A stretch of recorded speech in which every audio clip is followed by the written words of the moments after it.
Stanley Kubrick es uno de los directores de cine más famosos y reconocidos de toda la historia del séptimo arte. Recordado por su fotografía única, su humor negro y su magistral uso de la música, el cine de Kubrick se caracteriza por explorar siempre el lado oscuro de la naturaleza humana. Conocido por su perfeccionismo y su carácter exigente en los rodajes, Stanley nos trajo películas que dejaron una huella en la historia del cine, tales como El Resplandor, La Naranja Mecánica u Ojos Bien Cerrados. Esta vez en Zepfilms quisimos centrarnos en los primeros años de su carrera, hasta cuando hizo 2001 Una Odisea en el Espacio, la película que le dio fama mundialmente.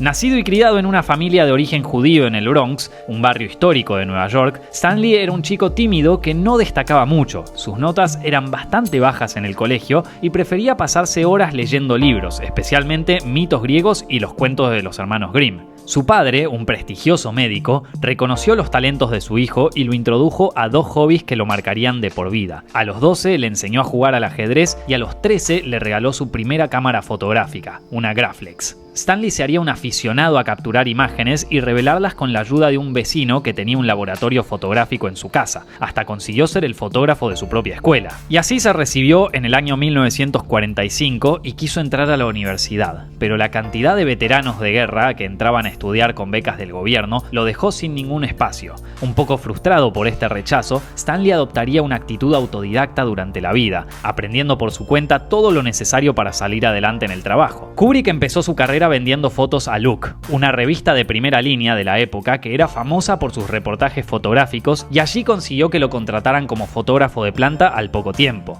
Durante los siguientes 5 años, Kubrick se formaría una reputación como narrador de historias a través de imágenes y de ser capaz de captar poses y tomas capaces de transmitir emociones y símbolos. También suplementaba su escaso sueldo jugando al ajedrez por monedas en el Parque de Washington y en clubes de Manhattan. A principios de la década de los 50, Kubrick se obsesionó con el cine. Se hizo asiduo de las salas de la ciudad y las proyecciones del Museo de Arte Moderno de Nueva York, y pronto encontró a sus maestros, Max Ophüls, un director alemán conocido por su manejo de la cámara, y Elia Kazan, un genio del trabajo con actores. Otra forma de aprender fue ir a las casas que alquilaban cámaras y equipos de cine y pasarse horas hablando con los empleados. Un día, hablando con su amigo Alex Singer, que trabajaba en una empresa que hacía documentales y noticieros, Kubrick se enteró de que producir un documental salía $40.000 en esa época, por lo que pensó que podría hacer uno con 1.500. Este documental se llamaría Day of the Fight y terminaría costando $3.900, pero las lecciones que aprendió grabándolo fueron invaluables. Poco después consiguió vendérselo a RKO por $4.000 y llegó a filmar otros 2 documentales más. Alentado por el relativo éxito de sus primeros trabajos, Kubrick renunció a Look y recaudó $10.000 para filmar su primer largometraje, un drama bélico llamado Fear and Desire. A la crítica le gustó cómo mostraba el lado bestial de la humanidad en guerra, pero fue un fracaso comercial.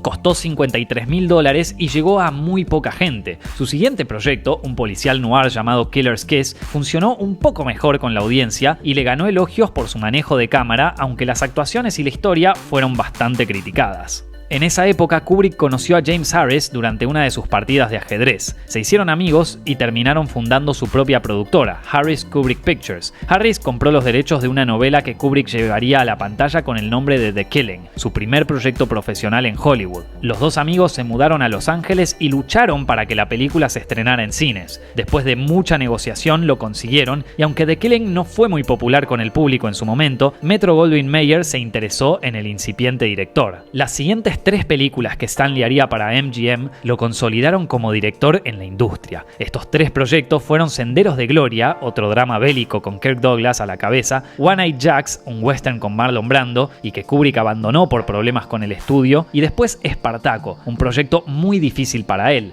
Nunca había hecho un film a esa escala. Llegó a trabajar con 10.000 extras en una escena. Una inversión de ese tamaño ponía nervioso al estudio, que se entrometía constantemente en su trabajo. La relación con Kirk Douglas fue otro problema. Douglas se ofendía cuando recortaban sus escenas y cambiaban sus diálogos. Pero no fue en vano. Espartaco fue un éxito de público, estableció la reputación del director como uno de los cineastas más importantes del momento y fue nominada a 6 Oscars, de los cuales ganó 4. Después de tantas dificultades, Stanley quedó convencido de que si había podido terminar satisfactoriamente un proyecto de semejante magnitud, podía hacer cualquier cosa. Con esa actitud, Kubrick se animaría a encarar un proyecto controversial al principio de la década del 60, una adaptación de Lolita, la novela de Vladimir Nabokov. El propio Nabokov había escrito un guión de 400 páginas imposible de filmar para llevar al cine la historia de cómo Humbert Humbert se casa con Charlotte Hayes para seducir a Lolita, su hija de 12 años. Harris y Kubrick compraron los derechos y reescribieron el guión a fondo. A comienzos de los 60 no había clasificación por edades y seguía vigente el código Hayes, que restringía mucho el contenido sexual o violento que apareciera en pantalla. Por eso Kubrick tuvo que usar todo su talento para lograr que una historia tan perturbadora pasara a la censura, usando metáforas visuales, juegos de palabras y varios otros trucos. La visión de Kubrick para Lolita era mirar el drama de la novela desde el prisma de la comedia negra. Lo primero que cambiaron fue la edad de la protagonista. De los 12 del libro pasa a una edad vaga en el film. Sue Lyon, la actriz que interpretaba a Lolita, tenía 13 años cuando se hizo el casting, 14 durante el rodaje y 15 al terminarlo. El perturbador pasado sexual del protagonista fue eliminado y sus rasgos más repulsivos fueron suavizados. Aún con estas modificaciones fue difícil convencer a los actores. Laurence Olivier y David Niven fueron candidatos para el papel de Humbert Humbert, pero ambos se retiraron por miedo a las repercusiones. James Mason fue el elegido finalmente para dar vida al perverso profesor de literatura. La actriz Shelley Winters encarnó a Charlotte, un papel que le costaría frecuentes peleas en el set con Kubrick. Algunos dicen que fueron tan graves que estuvo a punto de abandonar el rodaje. Claire Quelty, el rival amoroso de Humbert, fue llevado a la pantalla por el legendario Peter Sellers, que fascinó a Kubrick por su talento para improvisar y amplió su rol con respecto al de la novela.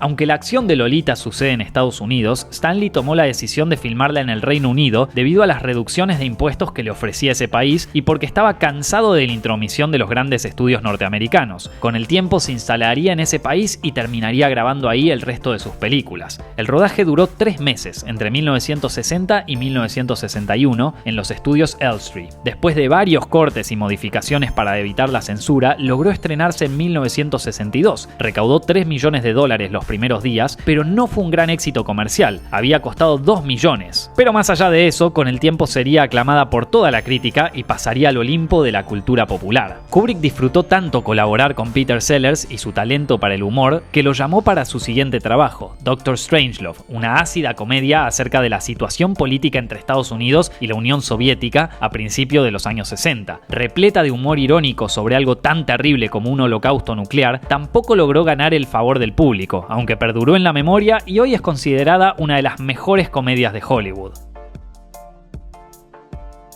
Después de Dr. Strangelove, Stanley Kubrick pasaría el resto de la década del 60 preparando su siguiente proyecto, una idea ambiciosa y revolucionaria que desplegaría todas las intuiciones sobre el cine que llevaba años trabajando. Para él, el cine era una forma de revelación, una manera de hacerle darse cuenta al espectador un aspecto de la realidad que no podía ver de otra manera, pero para poder ver la realidad con ojos nuevos, el espectador tenía que salir de lo cotidiano. También valoraba el carácter visual del cine por encima de cualquier otro arte y quería buscar los límites de hasta dónde se podía narrar una historia solo con imágenes y sonido con la menor cantidad de diálogo posible. Por último, Kubrick admiraba la profundidad y sutileza del gran arte, cómo daba lugar a varias interpretaciones y cómo transmitía ideas al público sin hacerlas obvias y directas. Amaba la sensación apasionante de cuando uno descubre el significado por su cuenta y quería lograr ese mismo efecto en los que veían su cine. Todos esos conceptos confluyeron en la que algunos consideran su obra maestra, 2001, una odisea en el espacio. Este proyecto monumental comenzó a rondar la cabeza del director después de leer El fin de la infancia, una novela de Arthur C. Clarke en 1963. La premisa de la novela, sobre una raza alienígena que supervisa la humanidad en su evolución, dejó al director fascinado con la posibilidad de la vida extraterrestre. Como era natural, empezó a dirigir su interés hacia la ciencia ficción. Se hizo fanático de las películas japonesas de los años 50 y quiso ir más allá. Como a Stanley siempre le gustaba partir de una novela para armar sus guiones, consiguió contactar al mismo Clarke para discutir qué obra suya adaptar. Se encontraron en Nueva York y Kubrick sugirió empezar con The Sentinel, un cuento de 1948 que describía la escena del descubrimiento del monolito en la Luna. A Clarke no le parecía suficiente, por lo que terminaron acordando usar varios cuentos distintos como base para escribir una novela, que a su vez sería la base del guión. El nombre de este primer borrador era Journey Beyond the Stars, un viaje más allá de las estrellas, y luego cambió a Universe, Tunnel to the Stars y Planetfall antes de llegar al definitivo, Odisea. Kubrick eligió este nombre para remitir a la Odisea de Homero, el poema épico que narra los viajes de Ulises por el Mediterráneo de vuelta a Ítaca. Stanley quería alejar la expectativa del público de que la ciencia ficción eran solo películas de monstruos y comparar el espacio con la sensación de infinitud y peligro que daba el mar a los antiguos griegos. Kubrick estuvo años investigando sobre la exploración espacial e imaginándose cómo sería en el futuro. Contrató a Chesley Bonestell, Roy Carnon y Richard McKenna, 3 ilustradores, para que le ayudaran a diseñar entornos realistas y científicamente plausibles, además de revisar una y otra vez Universo y hasta la Luna y más allá, 2 documentales de la época que les sirvieron de inspiración. El rodaje comenzó en diciembre de 1965, en los estudios Shepperton, elegidos por ser los únicos que podían albergar el inmenso set del descubrimiento del monolito en la Luna. Después pasó a los estudios de la Metro-Goldwyn-Mayer en Burham Wood, que eran mucho más pequeños, para las escenas con actores dentro de la nave. La última escena en rodarse, y la única en hacerse en exteriores, fue el prólogo de la prehistoria que se rodó en Namibia en 1967. Desde ese momento hasta marzo de 1968, cuando se estrenó la película, Kubrick pasó meses intensos trabajando en la edición y en los efectos especiales. Instruía a los técnicos que lo ayudaban para que recrearan los efectos en cámara, con el objetivo de no degradar la calidad de la imagen como ocurría con la pantalla verde o con las pinturas de mate. Este proceso alargó los tiempos de postproducción. La película se estrenó recién en abril de 1968, 16 meses atrasada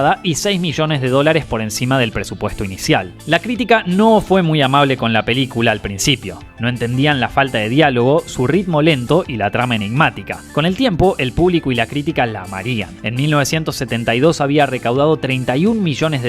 Fue una película que marcó a toda una generación y que hoy en día es considerada una de las mejores películas de la historia del cine. Esta fue la película que catapultó la carrera de Stanley Kubrick, un hombre tímido y retraído de Nueva York que terminaría convirtiéndose en una leyenda del cine y que daría luz a películas tan inolvidables como La chaqueta metálica, Barry Lyndon o La naranja mecánica. Estos videos están hechos con el apoyo de nuestros queridos suscriptores de Patreon. Si quieren ver más videos así, por favor consideren apoyarnos en patreon.com/zepfilms, donde también podrán acceder a más contenido exclusivo como el guión de este video y muchas cosas más. Mi nombre es Nicolás Amelio Ortiz y nos estamos viendo la semana que viene.